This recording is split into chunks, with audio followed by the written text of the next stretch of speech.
I wanted to ask you this.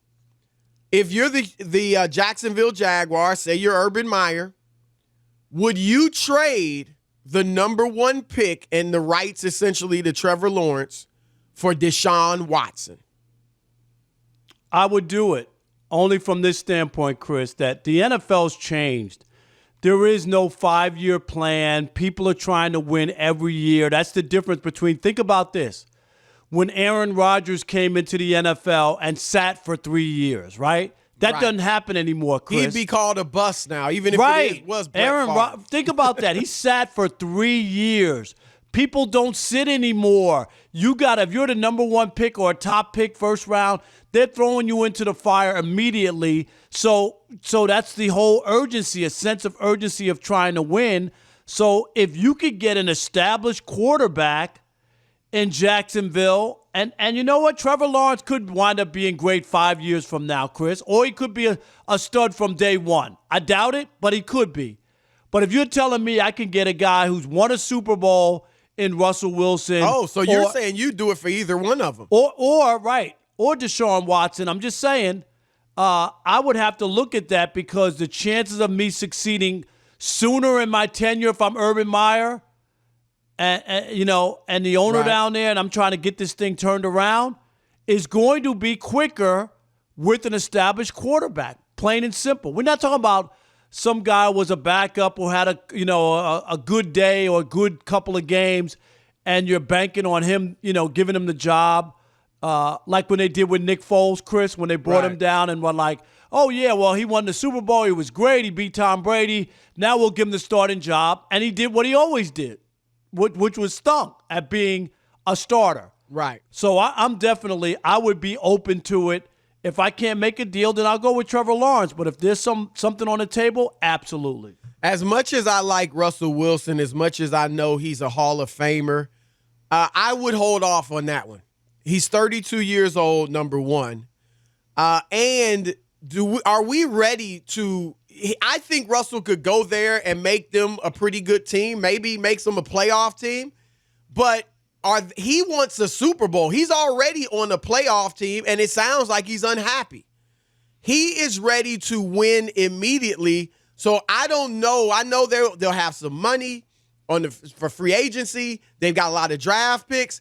But they are somewhat in more of a rebuild. And I get it. You're absolutely right. It's not about 5-year plans anymore. We see last to first a lot of times in the NFL. So I'm not conceding that they can't be competitive, but they aren't going to be ready to win a Super Bowl, even with Russell Wilson. So is he disgruntled in Jacksonville? There's talk that, Sierra, his wife, has always wanted to get out of Seattle to go to New York or L.A., one of the bigger cities. Is she going to be happy in Jacksonville? So I would hold off on Russell for those reasons. And here's the other thing, Rob. With Trevor Lawrence, Urban Meyer has some leeway, right? He's got a grace period. You have Trevor Lawrence as your quarterback next year. Nobody's expecting you to even make the playoffs. If you have a good season, 7 wins, 9 wins, whatever, maybe you make the playoffs, it is icing on the cake and everybody loves you. If you bring in Wilson or Deshaun, certainly Wilson, the clock starts ticking right away. Now, that said, I would trade him for Deshaun Watson. And I know that goes against all conventional wisdom in the NFL now because when your quarterback makes such a certain amount of money and Deshaun's the second highest paid quarterback in the NFL, then it's harder to put the pieces around him to make your whole team good. I get it. But Deshaun Watson is the truth. He's 25 years old, Rob. He was tremendous last year individually on a horrible team. And once they made the coaching change, he actually made them competitive, and they had a decent run from that point on. And as good of a prospect as Trevor Lawrence is, and he looks great. I like him. I would bet that he's going to be good. But do we know that for sure? We don't know that for certain. And we certainly don't know that even if he is good, that he'll be better than Deshaun Watson. I know what Deshaun Watson is. He is a stud with his legs and with his arm. He's a high character guy, and so is Trevor Lawrence from everything we know. But there are no negatives with Deshaun Watson. And the one negative with Trevor is I just don't know. I just don't know. Here's the other part. You're talking about Urban Meyer. If he brings in an established quarterback, and let's say we're just talking about Watson, and they do win, Chris, and he's able to get it turned around quicker, his legacy is boosted up. Like, he got the players, and look at what he did immediately. If he does, even with Trevor Lawrence, and say things don't work out and 3 years come and they still haven't made the playoffs, it's going to be, well, he got the first pick, he had this, and Urban Meyer wasn't able to win in the NFL. He's a failure. This one almost guarantees that he won't be a failure. He might not win the Super Bowl, Chris, but you're going to win some games with Deshaun Watson compared to Trevor Lawrence, who's a rookie the first or second year in the NFL.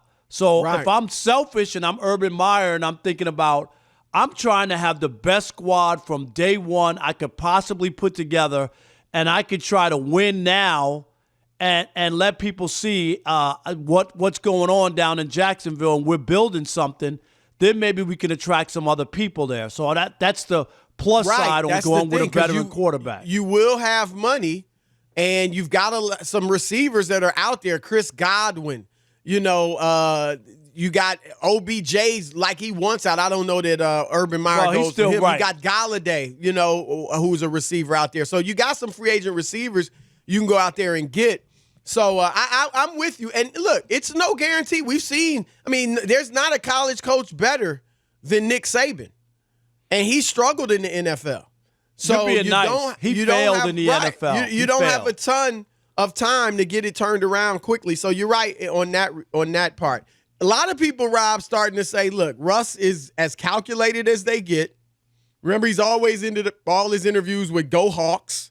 Not so this week. And he's come out dropping some bombs. Now, in fairness to him, we know he called out the offensive line and talked about how he's getting hit too much. But he did also say, I got to be better too. So he didn't just call him out without also calling himself out, which I think is noteworthy. But a lot of people are saying he knew what he was doing and he wants out. And reports now are that the Seahawks franchise is not happy with the way this is playing out. They're not happy that Russell kind of, called them out.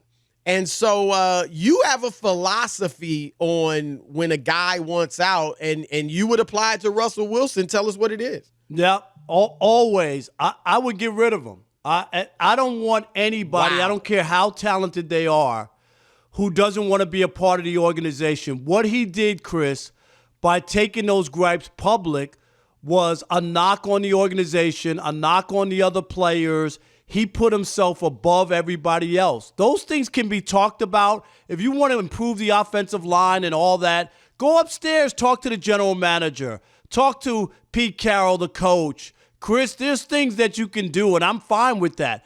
But when you kind of go out in public and air your dirty laundry, and we, on our show, we had a couple of former players who said that's a taboo. That's just not. Well, that's why people think he wants out. Right. That's not the way you do things. But Pat Riley, I still remember when Pat Riley covered the Knicks in New York, Chris, and he had a saying, either you're in or you're out. I prescribe to Pat Riley. How many championships did he lead the Knicks to? It doesn't matter. My point. It does always matter. But no, it doesn't. Zero. Because Zero. The point is that if you don't want to be here, I don't want you. I'm serious. I don't want you. Want to stay in a marriage if your wife doesn't want you? This is different. It depends on what the reason is. Now, like Kareem Abdul-Jabbar, right? The Milwaukee Bucks traded him. He wanted out. Why did he want out? I just don't want to be in Milwaukee. I'm from New York City. I want to be in a bigger place. So they traded him. But Kobe Bryant demanded a trade too in 2007. And you got to figure out, why do you want out? Kobe did not like the Lakers, did not like LA. He knew that they needed a better team, and he went public with it too. How'd that work out?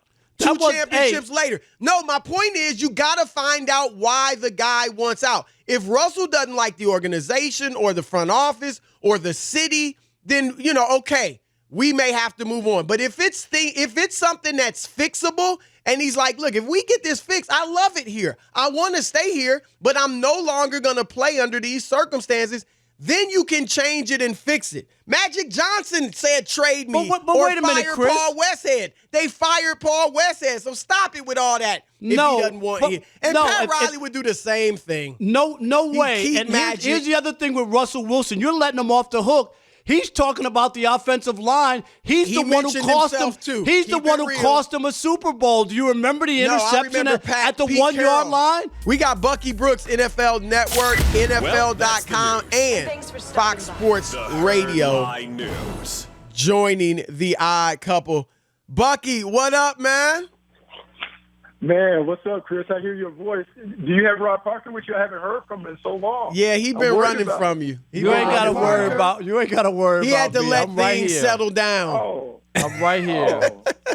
Man, hey, I'm so worried I hadn't heard from him. It's so quiet. It's like little mice running around peeing on cotton. That's all right. Well, let's go right there, I got Bucky, your cotton all right. Last time we spoke, Rob Parker just went off on you because Aaron Rodgers was coming off that great game against the L.A. Rams, and then the next week, poof, it all vanishes. What? Aaron Rodgers 1-3 in NFC title games. How could you start with first of all? No, let me ask you the question. You get your turn. Aaron Rodgers, what did you think of the way this season ended for him? Well, I mean, obviously he's 1-4 in championship games, so he and Donovan McNabb are in the same category when it comes to that. Look, he played great in that game. He played great in the championship game. He had it. I mean, he had a team in a position to potentially have a play to win it. They just couldn't get it done.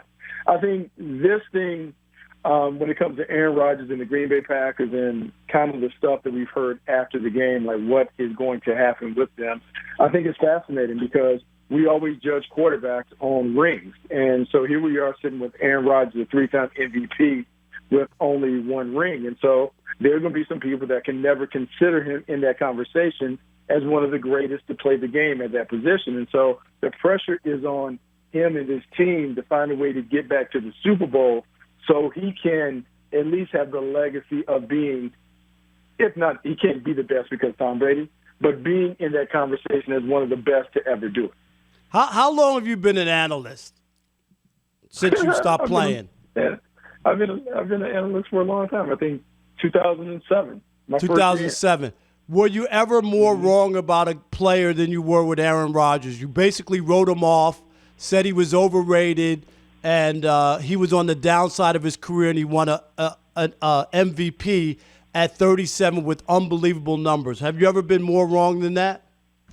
No, I wasn't wrong about what he was prior to the season because if you go back and look at how he played, he was on the descent. Since that MVP season that he had in 2017, each of those years, his passer rating was down, his completion percentage was down. How did he play? How did he win the MVP? Like, he won the MVP this year, but when I talked about him, I was talking about him based on how he played. This year, he played great in Matt LaFleur's system. He is the best player to ever play in this Shanahan-type system. And so we see what this system, in terms of play-action passes, movement-based passes, combined with his natural talent, what can happen. And now that he's an older player, now more than ever, structure is important. So we saw him play at a high level in a structured offense that wasn't as free-willing as he had played in the previous 3 years. Bucky, I think they should go for Odell Beckham Jr. in Green Bay. What do you think about that? I mean, he would be a great player in Green Bay. Like, he is someone that would fit into what they do. It's a catch-and-run system, meaning you want to get the ball to your playmakers, let them wiggle and move around. Odell Beckham Jr. is one of the best in the game at doing that. And I know the last few years with Odell Beckham, between the injuries and some of the declining production, people have kind of forgotten who he is and what he is. But it's a difference when Odell Beckham is on the field for the Cleveland Browns. The coverage still has to pay attention to number 13. He's still a dynamic playmaker when he gets the ball in his hand. You put him in Green Bay opposite Devontae Adams, now you have the NFC really worried about how do you defend that monster of an offense with Aaron Rodgers at the trigger with two big-time playmakers on the outside. Two things I want to ask you about Trevor Lawrence, who was throwing today, a pro day. Bucky was there. Oh, you were there, Bucky? Okay.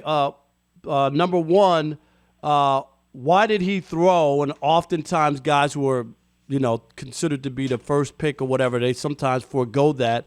Why did he throw and how did he look? And the other part is, if you're Jacksonville and you have a chance to trade for, say, Deshaun Watson, would you rather have a veteran quarterback or would you just take Lawrence because of the upside on him? I think the reason Trevor Lawrence threw today is because this dude has been celebrated as a franchise player from the time he was in high school. He has always been considered the top quarterback. He's a transcendent player, goes to Clemson, has an outstanding career. And I think the things about him, we can talk about on the field, right? On the field, he's tremendous talent, athleticism. He can make all the throws that you want to see. In fact, I call him kind of Justin Herbert plus because he has a little more pop and explosiveness to his game. I think the big thing about him, the intangible qualities, make him ready to be a franchise quarterback.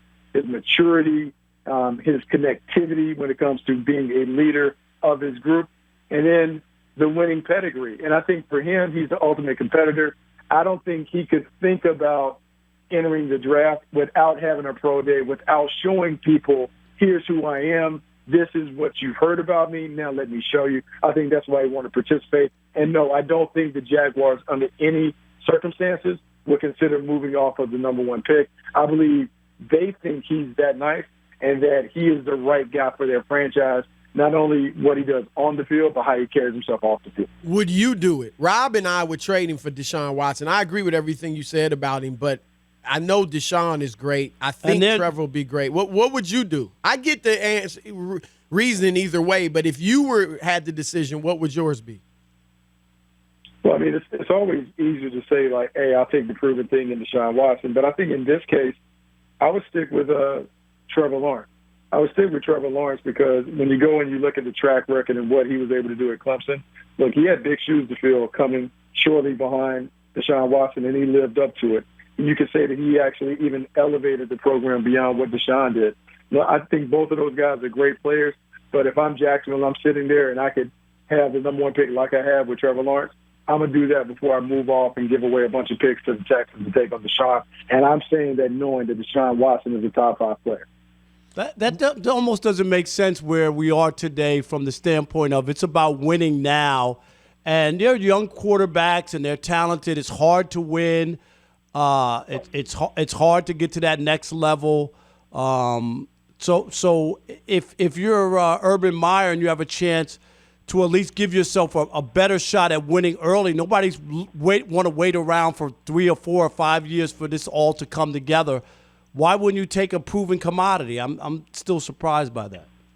Because the team isn't ready to win yet, right? So the way that most of these teams are going to the Super Bowl, they're going to the Super Bowl with quarterbacks on rookie deals.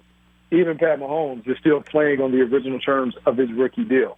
And so what happens when you're doing that, it allows you to build the pieces around the quarterback. And so the reason you take Trevor Lawrence is because you know cost control. I know exactly what I have for the next 5 years. So now I can go spend my big dollars on, the offensive and defensive line, a handful of playmakers on defense or out wide or at running back. And so it is a better Super Bowl model to have a quarterback that is on the cheap so you can spend the money on the rest of the team. That is the best way for you to increase your odds of going to the Super Bowl and potentially winning the Super Bowl. Is that what Tampa Bay did? Repeat what you said about Tampa I said, Bay. Is that what Tampa Bay did? Because I could give you a lot of teams with that formula, like the Jets with a quarterback on those rookie deals and other teams. If the guy's not good enough, it doesn't matter. The guy has to be good enough. But now that you brought up Tampa, I just want to make sure I heard it correctly. But remember this about Tampa Bay and Tom Brady and the quarterback, because we're seeing this player empowerment movement, I guess, from quarterbacks. The difference with Tom Brady and the other guys, Tom Brady's not getting top of the market money. Tom Brady, I want to say, was a $25 million, 2-year, $50 million deal. So with the money, because think, Deshaun Watson and those guys are at $39, $40 million annually. So maybe that's a $15 million discount based on the top quarterback. So now you can go and get other things. But even the other people that he brought in, Rob Gronkowski cost him $9 million. AB was really for a bag of peanuts, didn't cost him much. But the team was already ready because the way they had Jason Pierre-Paul was already there. Shaq Barrett was there. And Dominic Sue was signed on a redo deal. That was a one-year deal. Devin White was a draft pick. The back end of the secondary are all draft picks. So this team was ready to rock. They dropped the quarterback in, and they could go and get it done. Most teams aren't constructed like that. But they were a team that was really homegrown and done through the draft, which enabled them to be in a position to do it because they developed their own talent. They didn't go out and get a bunch of high-priced marquee free agents and a high-priced quarterback. Bucky Brooks, great stuff, brother. We appreciate the knowledge. Thank you. It was all right. Hey, man, I appreciate it. I can't wait to hear Rob's take on Matthew Stafford coming to L.A. We'll get to that next time. We'll get to that next time. Great stuff, man. We appreciate it, Bucky. Thank you. There have been reports that Odell Beckham Jr. wants to play with Tom Brady, and Tom Brady wants to play with OBJ. We remember in the past when OBJ had the GOAT cleats that he presented to Tom Brady. Can you say tacky? Oh, go ahead. I'm sorry. I'm going to say this, though, Rob. If I'm Odell Beckham Jr., and I get, he loves Tom Brady and all that, but they got enough receivers. If I'm Odell Beckham Jr., I'm looking at Green Bay instead of Tampa Bay. He needs to get on the horn with Aaron Rodgers, and Aaron Rodgers needs to try to flex the muscle he has in Green Bay and say, get us OBJ.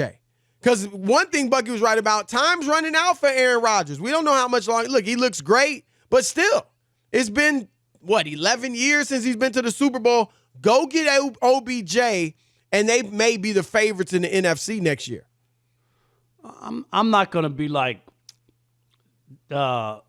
against if they can add another receiver of that caliber. So I'm not that, but I don't know if that's going to be the difference in them making it or not. Their offense would be unbelievable. They had an unbelievable offense last year without him. So you're right. Or will it be like Cleveland all over again, Chris, where now Devontae's mojo when Aaron's not at the same? You know what I mean? So there's something that the offense really worked last year for Green Bay. They had the highest scoring offense. What, the only team to score over 500 points? I mean, and I get it. Whenever you can add talent, it's like the Brooklyn Nets, right? You get a chance to add a talented player, you just do it, right? And say, right, we'll figure it all out. So I'm not totally against what you're saying.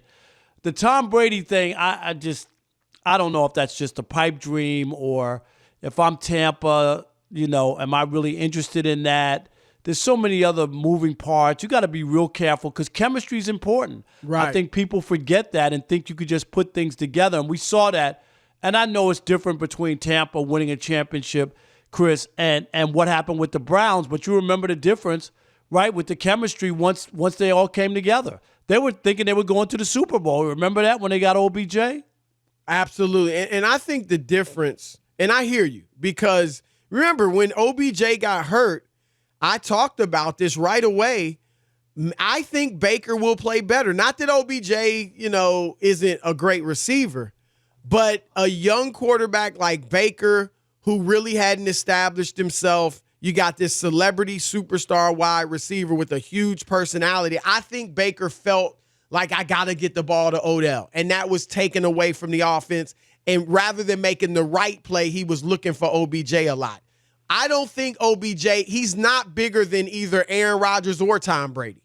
So I think if he went to Green Bay, sure, with his personality, maybe it could be a problem. But I think he fits in humbly as the second receiver. Obviously, Devontae Adams stays number one, and OBJ is your number two. Certainly that would be the case in Tampa, but I'm with you there. They don't need him.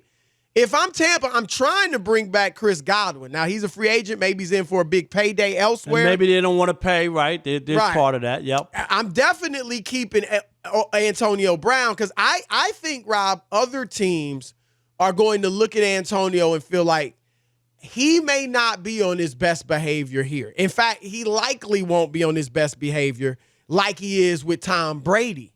And especially if you pay him pretty good money, so he could go back to doing some of the things he did in the past. So I'm not going after him if I'm another team. And if I'm Tampa, I'd like to bring back, I got Mike Evans. I'd like to bring back AB and Godwin and keep those three together. I still have Scotty Miller. Keep them rather than bringing in OBJ.